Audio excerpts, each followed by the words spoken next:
Hacia el año 200, durante las persecuciones romanas contra los cristianos, yo, Cecilia de Roma, me convertí al cristianismo. Pero fui descubierta y apresada. Cecilia, tú eres de noble familia, no puedes juntarte con cristianos. Basta con que me digas que no es cierto y te dejo libre. Confieso que soy cristiana.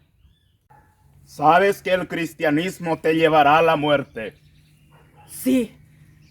No me asustan tus amenazas. No necesito tu libertad. ¡Soy cristiana! Pero te has vuelto loca, noble Cecilia.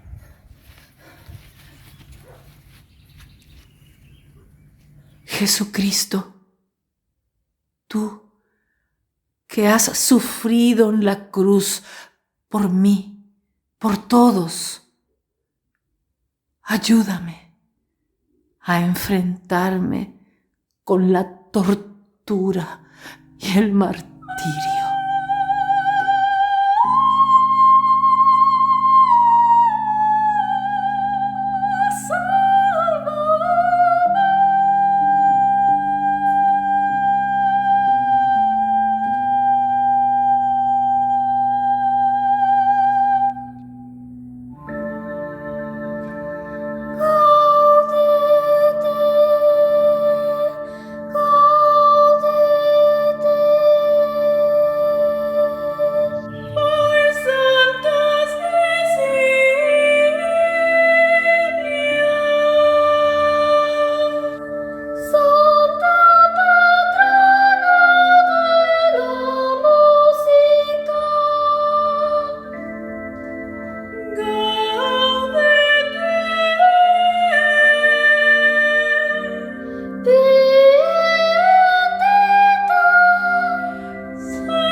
Santa y patrona de